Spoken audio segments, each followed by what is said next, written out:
In this video, I want to talk about subjective experience of being in the stressed or sympathetic nervous state, or the relaxed and parasympathetic nervous state. And on the surface, it might seem very obvious which each feels like. Everybody knows how it feels everyone knows how it feels to be stressed. Everybody knows, hopefully, how it feels to be relaxed. But there's subtle things that I think often get missed that show up when we inhabit one of these states, predominantly the stress state, um, chronically, that I don't think get talked about often. It's usually the case that the parasympathetic and sympathetic states get spoken about in terms of chemicals and science and dopamine and cortisol and all these kinds of things, but less often that they're talked about from a subjective experiential point of view. And we experience life through subjective first person experience. And so my intention with this video is to explain as best as I can how I recognize in myself these different states when they exist for a prolonged period of time, with the hope that you can also map or not this onto your own experience and draw your own conclusions about your own life. So, with that being said, let's get started. Now, the I'll start with the relaxed state first, or the parasympathetic state. It's very difficult to remember which way around those go.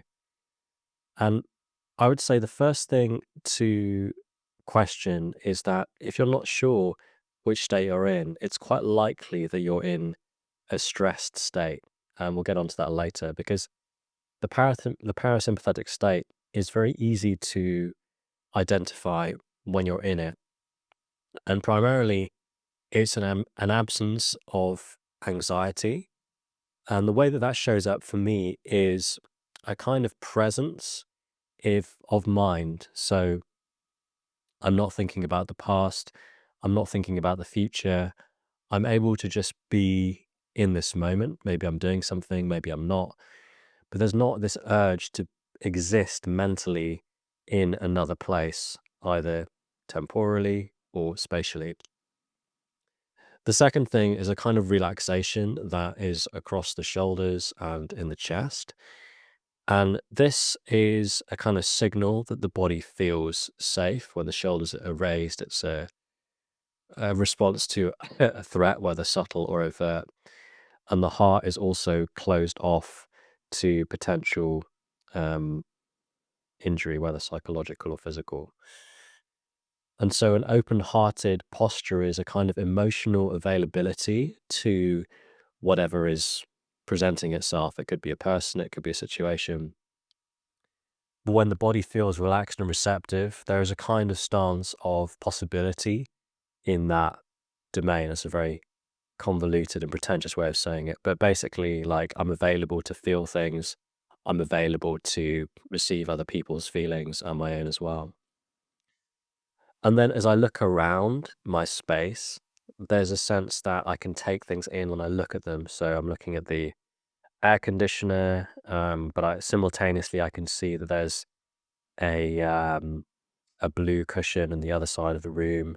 I can see the curtains. My eyes are in a state of what's called open monitoring, which means that while I can focus on one thing, my peripheral vision is also engaged, and information from areas other than what I'm looking at directly is also entering my awareness.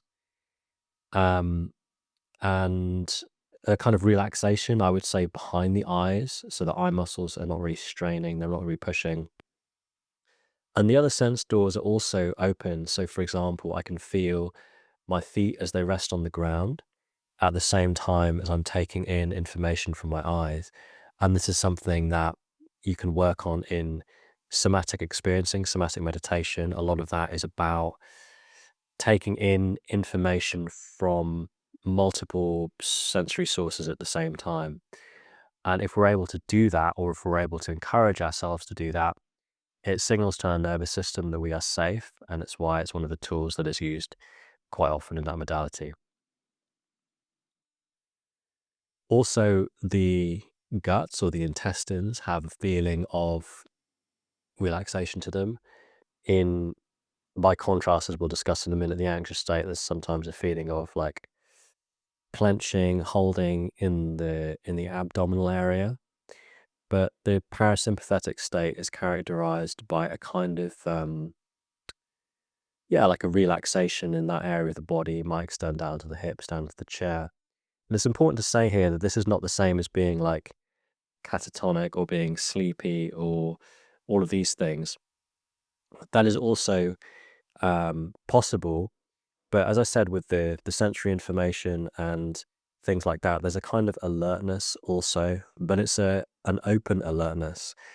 It's curious, it is perceptive, and it has mentally, it's characterized by a willingness to see things in a nuanced way. The stressed one, is, again, we'll get onto later, is driven by anxiety and binary thinking. But in the parasympathetic state, there's a kind of receptivity, again, a visual receptivity and also a mental receptivity. That's something else to look out for. We might come back to this later, but I'm going to skip ahead now and talk about the stressed state, because I think that's potentially where a lot of people, certainly myself, will spend a lot of their time. And I want to make a distinction here between acute stress. If a car is coming up and you suddenly spot it, it's going to hit you, you suddenly feel a spike of cortisol, you're going to jump out of the way. Or if you have a particularly stressful day, you might feel temporarily stressed. But what I'm talking about more is a chronic stressed state. And certainly in my case, and perhaps for you or for other people that this can perpetuate for years, decades, can often start in early childhood. And because of that, it becomes habituated. And then it's like living in a forest where you can't see the trees. So you say to somebody like, "Are you feeling stressed?" And they won't necessarily know, because that's all they know. That's certainly how it came to me. It took me an experience of not feeling stressed to recognize that I was feeling stressed. And this might be the same for you. It may not. I hope that it's not.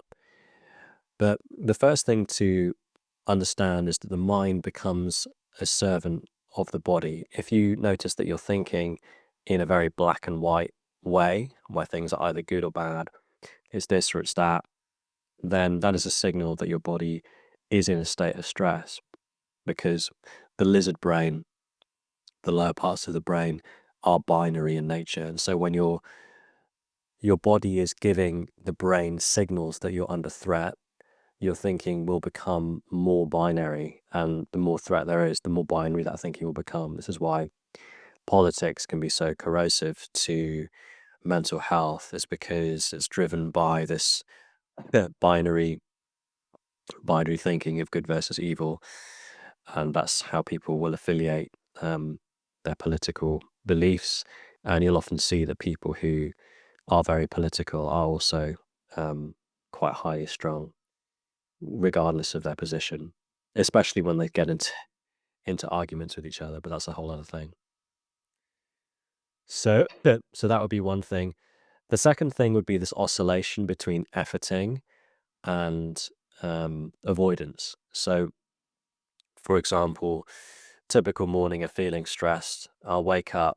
I won't feel a kind of necessarily like a jolt of anxiety, although it could come, but there'll be this sort of feeling of dread about all of these things that I have to do today. They should have done last week, and there's this, and there's this, and there's this, and there's this person, and there's this decision, and it's all like there, right? And I have two options. I can either go into something called efforting, which is like this feeling of pushing a rock up a hill. And it's almost like I've got to grind this out. Otherwise, my life is going to become a mess. And the other response is I'm just going to completely ignore everything that I've supposedly got to do. And I'm going to put my fingers in my ears and just say la la la. And I'm going to go and distract myself with whatever I like to distract myself with. So if you find yourself in this state where you're in one of these two modes, it is a very good signpost that you might be in a state of chronic stress, low-grade stress. The stressed brain is also very much driven by dopamine. So if you find yourself seeking dopaminergic activities, whether that be, well, anything addictive really, so cigarettes, alcohol, sex, drugs, watching movies, all of these things are the brain and the body's attempt to alleviate this feeling of chronic low-grade anxiety. So if you find that you have addictions or sort of compulsive, even, subtle, I don't want to diagnose or pretend to be an authority, but like subtle OCD kind of stuff, maybe even subtle ADHD, autism kind of stuff going on. Honestly, I think that in my experience, and I'm not a medical expert in these things, some of these things are also the body's habitual responses to being in a chronic stress, sympathetic kind of state. Now, that could be caused by inflammation, it could be caused by circumstances, it could be caused by legitimate conditions that a person is living in socially, financially, all of the above. And these are also legitimate medical conditions. I'm not diagnosing myself or anybody else.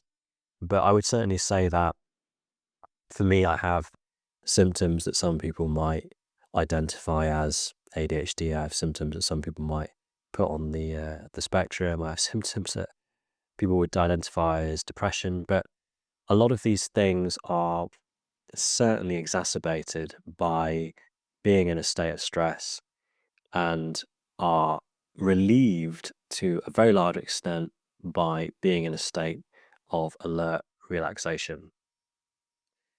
So, what else should we look out for? Well, certainly this dopaminergic drive to pursue relief and respite from this feeling of stress will drive us to everything from eating unhealthily to just moving around very quickly or very, very slowly, being kind of lazy. Burnout, I suppose, is what some people call it. This drive to do, and then just collapse. So there's this kind of oscillation between extreme effort um, and then exhaustion, basically. Mania, all of these things, I think, to a certain extent, can be explained, at least partially, as the body's response to being in a state of stress. If anything here sounds familiar, or if you're like, I'm not really sure which state I'm in, I think it's quite likely that you may be in a state of low-grade stress habitually. And because it probably arrived in early childhood, there's a good chance that it can't really be identified until you experience the pendulum swinging to the other side. You're like, oh, okay, this is what it feels like to be out of efforting. This is what it feels like to be relaxed, right? And as I said before, we're not talking about relaxed like just a blob. It's like present, essentially. And presence is, people think of it as a mental state. It is that, but it's also an emotional state and a physical state. So I can be present and I can be listening to somebody and taking in what they're saying on a mental level, as you maybe are now. And yet I'm cut off from my feelings, my emotions, and I'm cut off from my body. So at most, I'm 30% there. If my body wants to be somewhere else, if my body is shut down, if I'm not attuned to the signals that my body's giving me, then I'm not as present as I could be. And again, it requires a direct experience of that, being emotionally present, physically present, and mentally present, and socially present all at the same time, to actually imprint into the experience what presence is, so that can be remembered and used as an orientation point. So I hope this was helpful. Quite a long explanation of these two different states.